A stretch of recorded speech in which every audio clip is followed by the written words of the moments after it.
할렐루야. 오늘 이 저녁에 함께 모신 성도님들을 환영합니다. 오늘 이 저녁에 합심하여 기도하실 때 하나님 앞에 우리의 모든 것을 내어놓고 하나님이 들어주시는 그 기도 앞에 저희들도 기뻐하며 하나님 앞에서 은혜를 받는 또 응답을 받는 귀중한 이 밤 되시기를 간절히 축원드립니다. 우리 다 같이 사도신경으로 신앙 고백하시면서 2020년 6월 5일 금요일 저녁 기도회를 금요 기도회를 하나님께 드리겠습니다.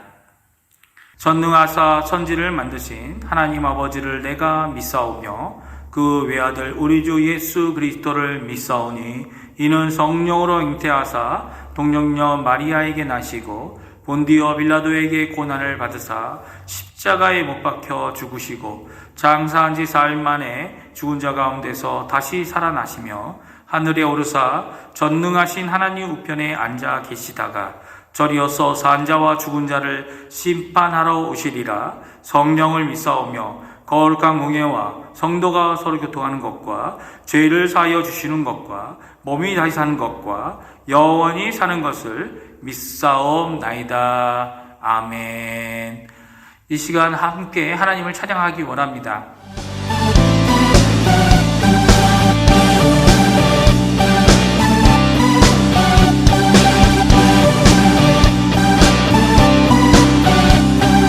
내 마음을 주 앞에 드리며 나아갑니다.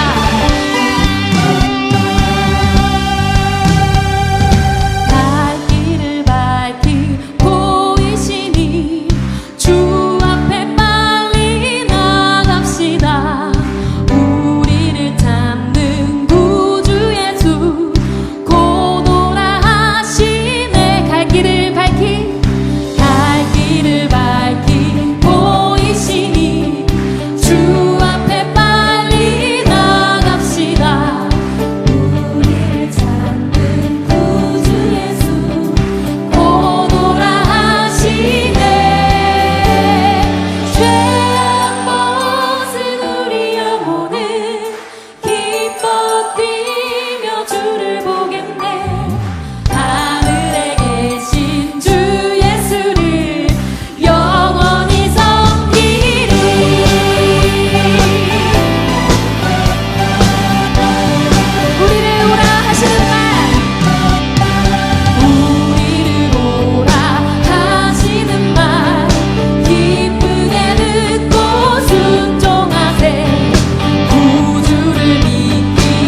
우리 이 시간 합심하여 기도하겠는데요. 세 가지 기도 제목으로 하나님께 기도하겠습니다. 첫 번째는 교회와 성도님들을 위해 기도해 주십시오. 강혜지 어린이와 그 가정을 위해 기도해 주십시오. 두 번째로는 조국 대한민국과 한국교회 위정자들을 위해 기도해 주시고요. 세 번째로는 아르헨티나 의료진과 봉사자들 그리고 위정자들을 위해 기도해 주십시오. 기도하신 후에는 왕순균 권사님 우리 금요기도회를 위해 대표 기도해 주시겠습니다.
은혜와 사랑이 충만하신 하나님 아버지 감사를 드립니다.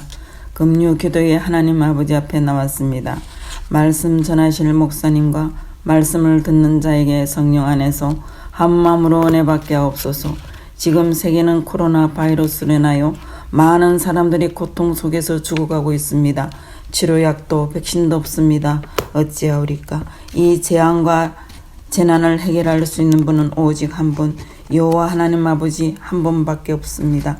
이 세상은 음란과 우상 숭배와 물질 만능주의로 회치락 무덤 속 같은 세상입니다. 말없는 전쟁이라고 보옵니다. 전쟁은 하나님께 속한 것이라 하셨사오니 하나님만 해결할 수 있습니다. 해결하여 주옵소서.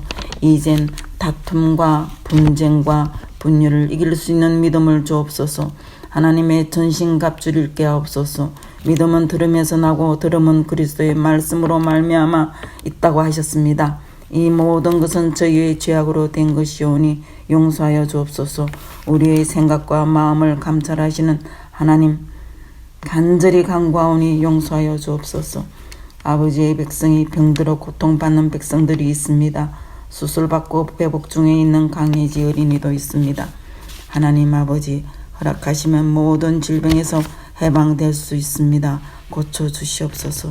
이 귀한 시간 허락하신 하나님 아버지께 감사드리오며 예수 그리스도 이름으로 기도 올리옵나이다. 아멘.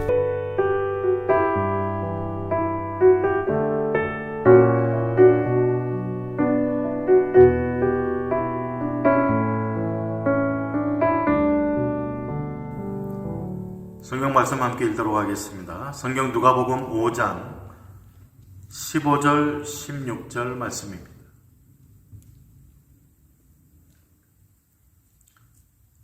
누가복음 5장 15절, 16절 두 절 말씀만 함께 읽습니다. 예수의 소문이 더욱 퍼짐에 수많은 무리가 말씀도 듣고 자기 병도 고침을 받고자 하여 모여오되 예수는 물러가서 한적한 곳에서 기도하시니라. 아멘. 오늘 본문의 제목은 예수님의 광야 기도입니다. 예수님의 광야 기도. 근데 여기에 이 광야 기도는 우리가 알고 있는 예수님의 사역 초기에 있었던 광야에 가서 40일 동안 금식하신 후에 마귀에게 시험을 당하셨던 그 광야 기도가 아닙니다. 여기에 광야 기도라고 하면 하나님과의 기도의 교제를 갖기 위한 나만의 공간, 나만의 장소를 뜻합니다. 누가는 예수님의 40일 광야 시험을 40일 동안 마귀에게 이끌려 광야에서 금식하시고 시험 받으신 이 사건을 기도의 관점보다는 사단과의 어떤 전쟁의 관점으로 기록하고 있습니다. 오늘 본문은 누가복음에만 기록된 부분입니다. 예수의 소문이 더욱 퍼짐에 수많은 무리가 말씀도 듣고 자기 병도 고침받기 위해서 모여오게 되어집니다. 그런데 이러한 상황 속에서 예수님은 도리어 물러가서 한적한 곳에서 기도하셨다라고 기록하고 있습니다. 여기에 한적한 곳, 이것은 표준세 번역에 보면 외딴 곳이라고 번역을 합니다. 그리고 스페인어 아메리칸 성경에서는 lugares solitarios, TLA 성경에서는 buscaba un lugar para estar solo y orar. 홀로 기도하시기 위해서 본인만의 어떤 장소를 이야기를 합니다.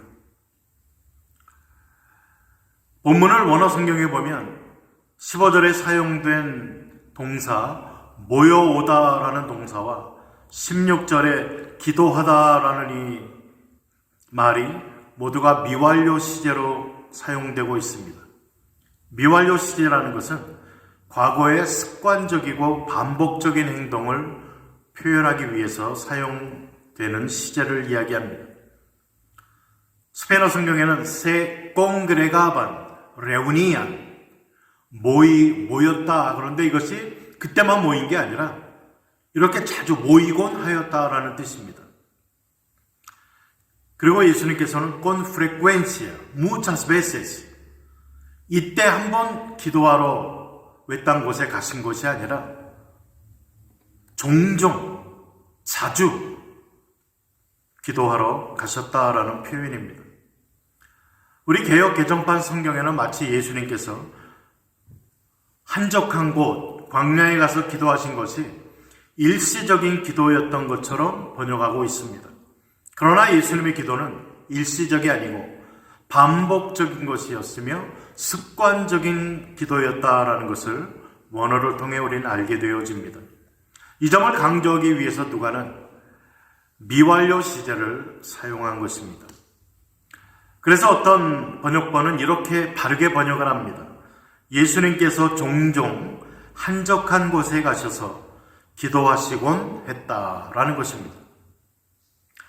누가에게는 이 점이 몹시 중요했습니다. 누가는 예수님께서 한적한 곳에 가셔서 기도하신 것이 예수님의 생애 가운데 어쩌다 일어난 예외적인 사건이 아니라 과거의 습관적인 행동임을 보여주는 것입니다. 그러므로 여기에 반영된 예수님의 기도는 반복적이고 규칙성 있는 기도였음을 알 수가 있습니다. 예수님의 이러한 기도를 좀 더 분석해 볼 때 몇 가지 중요한 사실을 발견하게 됩니다. 첫 번째로 이미 지적한 대로 예수님의 광야 기도는 지속적이고 반복적이었다입니다. 여기에서 우리의 기도가 반복적이어야 되고 규칙적이어야 된다라는 것을 깨닫게 되어집니다. 두 번째로 예수님의 광야 기도 시점은 놀랍게도 예수님의 인기가 아주 최상이었을 때, 고조될 때였다는 것을 기록합니다. 소위 아주 잘 나갈 때, 여기저기서 막 부르고 부탁하고 사역이 아주 효과가 있고 인기가 있고 할 그러한 때, 예수님은 놀랍게도 그때 모든 걸 피하셔서 홀로 기도하러 가셨다. 한 번이 아니라 종종 그렇게 하셨다라고 기록하는 것입니다. 우리는 언제 기도를 합니까? 대체적으로 우리는 일이 안 될 때, 무언가 문제가 있을 때 기도하고, 일이 잘 풀리고 잘 될 때는 기도를 게을리하곤 합니다. 과연 일이 잘 풀리고 잘 나갈 때도 우리가 하나님 앞에 엎드려 간절히 기도하는가? 기도를 한다 할지라도 간절함이 덜하고 형식적으로 기도할 때가 더 많다라는 것입니다. 구약 성경을 통한 구약 역사를 볼 때 실패와 역경으로 인해서 망한 경우보다는 성공과 번영으로 인해서 망하게 된 경우가 월등히 많다는 것을 발견하게 됩니다. 하나님은 이스라엘 백성들이 풍성함을 인하여서 그들이 교만하여질까봐 염려하셨습니다. 신명기 8장 14절에 보면 저희들이 하나님의 축복을 받아서 잘 되고 편안할 때 네 마음이 교만하여져서 내 하나님 여호와를 잊어버릴까 염려하노라 라고 하나님의 염려를 기록하고 있습니다. 그래서 신명기를 보면은 누누이 당부합니다. 너희가 가나안 땅에 들어가서 평안하고 그럴 때 너희를 애굽 땅에서 구원해낸 하나님을 잊어버리지 말라. 그 이방 사람들의 그런 우상 숭배에 같이 빠지지 말라. 그들의 습관, 그들의 문화에 동화되지 말라라는 것을 누누이 당부하고 강조합니다. 이스라엘의 유다 왕과 이스라엘 왕들 가운데에서도 너무나 잘 돼서 망한 왕이 적지 않습니다. 대표적으로 아사, 요아스, 아마샤, 우시야 왕 등등이 뭐가 힘들어서 어려워서가 아니라 너무나 편안하고 너무나 좋아서 저들이 하나님을 등한히 하고 하나님 앞에 심판을, 그리고 하나님으로부터 꾸중을 받았던 것을 보게 됩니다. 많은 성도들의 고백은 평안할 때보다는 어려울 때 기도가 더 간절했다는 것입니다. 근본적인 문제는 어려울 때 기도를 하느냐 안 하느냐가 아닙니다. 모든 일들이 원만하게 평안하게 잘 돌아갈 때에도 간절하게 하나님 앞에 엎드려 기도할 수 있느냐라는 것입니다.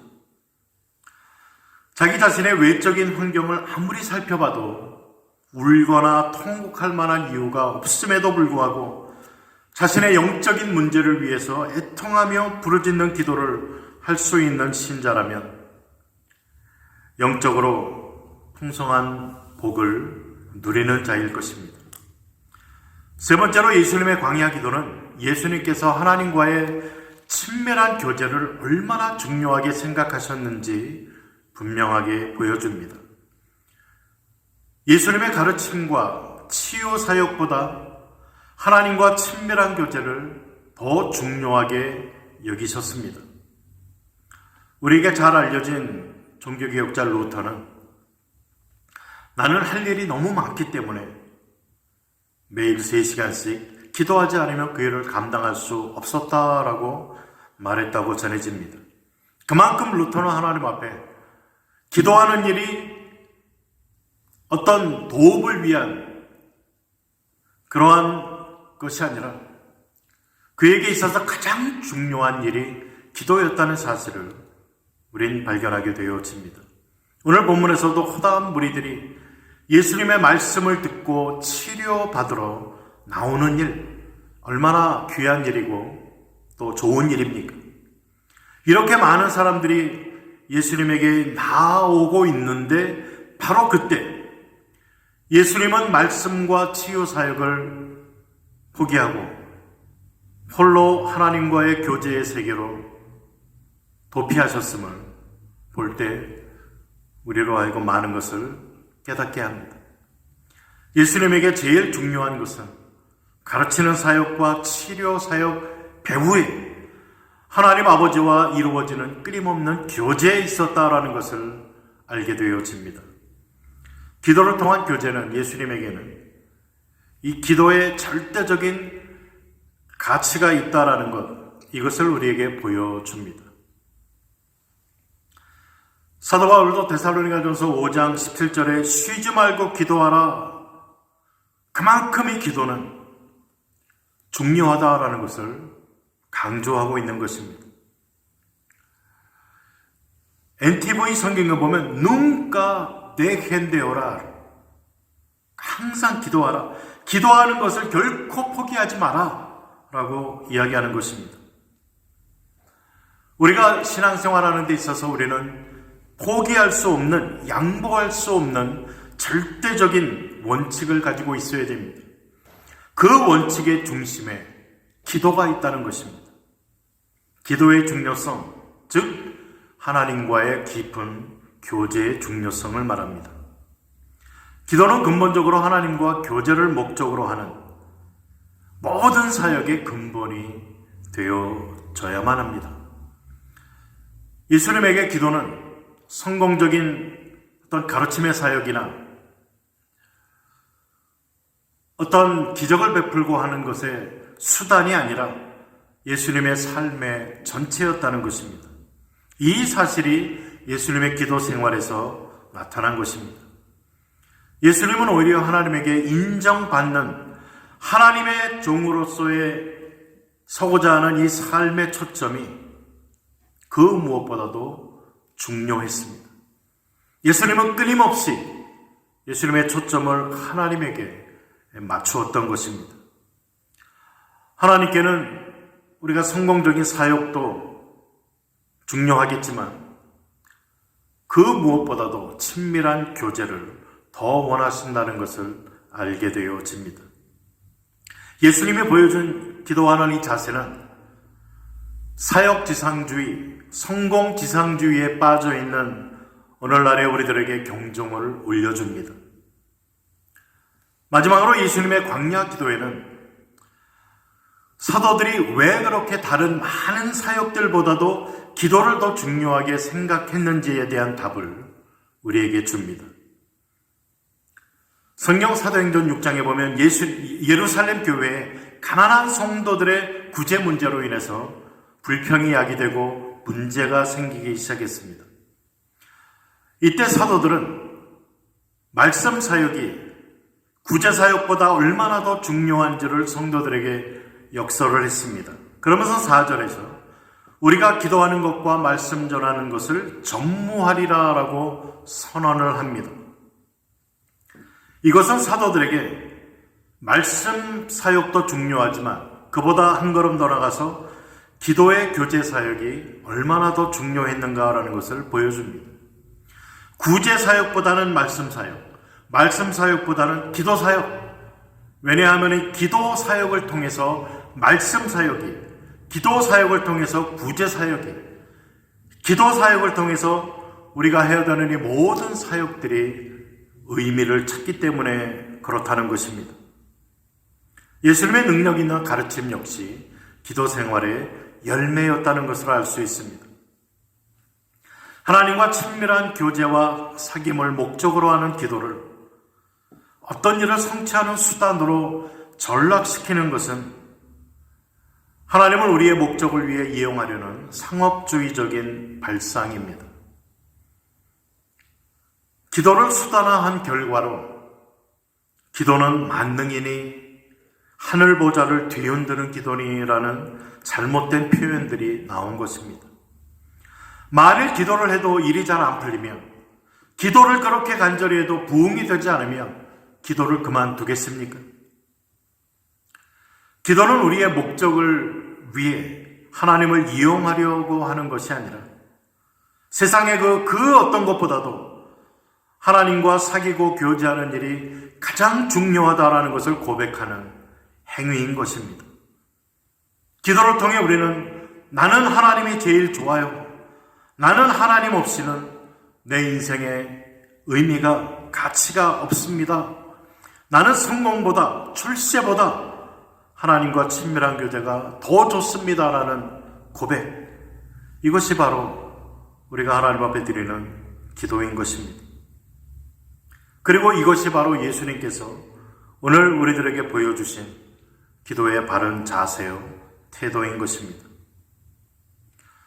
기도는 자녀된 자의 특권입니다. 거룩하시고 영화로우신 하나님 앞에 나갈 수 있는 특권. 그 하나님 앞에 감히 우리가 가까이 나아갈 수 있는, 그리고 하나님의 임재를 경험하고 하나님으로부터 새 힘을 덧입을 수 있는 그러한 특권이라는 것입니다. 우리는 이러한 은혜를, 또 이러한 특권을 마땅히 누려야만 됩니다. 오늘 예수님의 이 한적한 곳에서의 기도, 광야 기도를 우리가 살펴보면서 정말 우리의 삶과 사역과 우리의 모든 생활 위에 기도가 얼마나 중요한가라는 것을 다시 한번 우리가 깨닫고, 특별히 모여서 기도하는 이 금요 기도회, 정말 우리가 전심을 다해 하나님 앞에 엎드림을 통해서 하나님과의 점점 깊은 교제에 들어가시고 하나님의 임재를 경험하시고 하나님 베풀어 주시는 그러한 말씀과 성령을 통한 은혜를 누려가심을 통해서 우리의 삶에 하나님 기뻐하시는 삶, 하나님 영광 돌려드리는 삶, 또 하나님을 기뻐하는 우리의 복된 신자의 삶, 마땅히 살아가시는 모든 성도님들 되시기를 주님의 이름으로 축복을 드립니다. 기도하겠습니다. 하나님 감사합니다. 예수님께서 오늘 말씀을 통해 우리에게 보여주신 기도의 본을 저희들이 본받기를 원합니다. 우리가 하는 그 어떤 일, 어떤 사역보다도 하나님께서는 우리가 하나님 앞에 엎드려 하나님과의 긴밀한 교제를 갖기를 더 기뻐하시고 원하신다는 것을 깨닫게 하여 주옵소서. 하나님, 기도로 하나님 앞에 엎드립니다. 하나님이 가장 귀한 분이요, 또 하나님 없이는 나의 인생이, 우리의 삶에 아무 의미가 없다라는 것을 고백합니다. 하나님, 이 기도의 시간을 통해서 하나님께 더욱더 우리의 사랑을 고백하게 하시고 하나님을 기뻐하게 하셔서 하나님을 우리의 삶 속에 온전히 누려가는 그런 복된 신앙인의 삶 살아갈 수 있도록 은혜 베풀어 주옵소서. 이렇게 금요일마다 모여서 하나님 앞에 기도의 제목들을 가지고 기도하는 우리 모두의 기도의 제목들 하나님 긍휼히 여겨주시고 불쌍히 여겨주시고 하나님의 뜻이 우리의 삶 가운데 또 아름다운 열매로 맺어짐을 경험케 하여 주옵소서. 하나님 감사합니다. 정말 우리가 기도를 쉬는 죄를 범하지 않도록 기도가 우리의 삶 속에 가장 근본이 되어지고 가장 귀한 시간들이 양보할 수 없는 신앙의 원칙이 되어져서 주님과 더욱더 깊은 교제의 자리로 나아갈 수 있는 저희가 되게 하여 주옵소서. 하나님 앞에 감사드리며 예수님 이름으로 기도드립니다. 아멘. 하늘에 계신 우리 아버지여, 이름이 거룩히 여김을 받으시오며 나라가 임하시오며 뜻이 하늘에서 이루어진 것 같이 땅에서도 이루어지이다. 오늘 우리에게 일용할 양식을 주시옵고 우리가 우리에게 죄 지은 자를 사하여 준 것 같이 우리 죄를 사하여 주시옵고 우리를 시험에 들게 하지 마시옵고 다만 악에서 구하시옵소서. 나라와 권세와 영광이 아버지께 영원히 있사옵나이다. 아멘. 우리 합심하여 우리가 가지고 나온 기도 제목으로 하나님께 간구하는 이 시간, 그리고 응답받는 이 저녁 시간 되시기 바랍니다. 같이 기도하겠습니다.